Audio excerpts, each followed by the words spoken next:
السلام عليكم ورحمة الله تعالى وبركاته. كي دايرين؟ لاباس عليكم؟ بخير ان شاء الله تكونوا بخير وعلى خير وفي احسن الاحوال. اليوم ان شاء الله جبت لكم ردة فعل جديدة ومدينة جديدة او ولاية جديدة او مكان جديد بالجزائر. ولو انني كنتعطل شوية، ولكن واخا كنتعطل كنجيب واحد الحاجة جديدة اللي كنكتشفوها جميع ما كنكونوش شفناها من قبل. اليوم بقاو معايا تشوفوا هاد ردة الفعل الجديدة. غنمشيو اليوم ان شاء الله فواحد الرحله استكشافيه ولو قصيره بزاف، ولكن ممتعه في نفس الوقت ومفيده للناس اللي ما تعرفوهاش والناس اللي بغاو يتعرفوا عليها.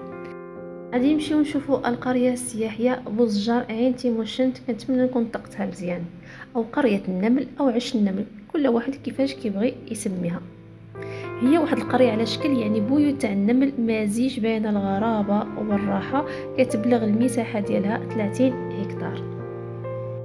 عارفة كاين يعني بزاف ديال الجزائريين وحتى المغاربيين او الناس العرب ما عارفينش باللي كاينه هاد البلاصه في بلاد عربي مسلم، ولو انها كتواجد في بلد عربي مسلم او لا كاين يعني جزائري ما عارفينش باللي كاينه عندهم. فبالضبط هي كاينه يعني في منطقه ديال بوزجار التابعه لولايه عين تيموشنت، وكذلك قريبة حتى لوهران، يعني بين هاد الولايتين بجوج، وبعيدة على العاصمة الجزائرية، يعني كتقع على الغرب ديالها ب 470 كيلومتر.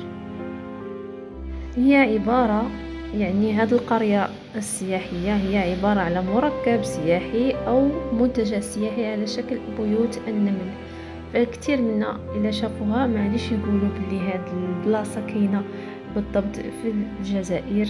إلا شفتيها تقول هذه إما اليونان أو قبرص أو شي دولة يعني بهذا الشكل، لون يعني أبيض وشكل البنايات أو شكل الغرف ديال هذا الفندق، يعني بحال الحفر بحال الثقاب بحال يعني بيوت النمل، عش كما تنقولوا حنا بالعامية عش. بزاف من الناس او المواطنين الجزائريين او العرب او من حنا مثلا كمغاربيين، الناس بزاف كتبوا الصور ديال هذا الفندق المتداوله عبر منصات التواصل الاجتماعي. قالوا باللي هذا مستحيل يكون في الجزائر، وهذا كيتواجد في دول اخرى مثلا كما قلنا في اليونان او قبرص.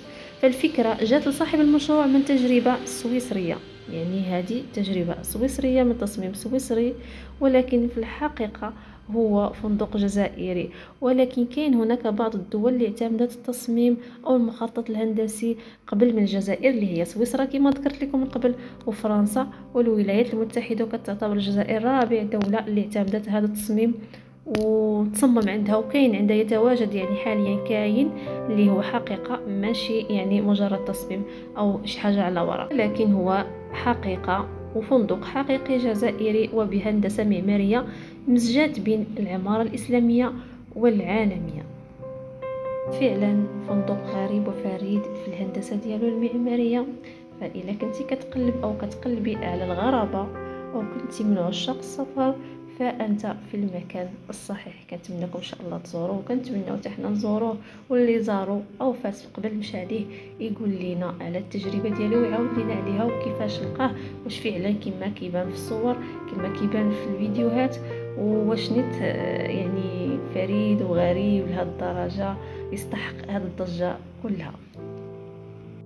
وصلنا للنهاية ديال هذه الرحلة الممتعة القصيرة أو الرحلة الاستكشافية الزوينة بزاف بزاف.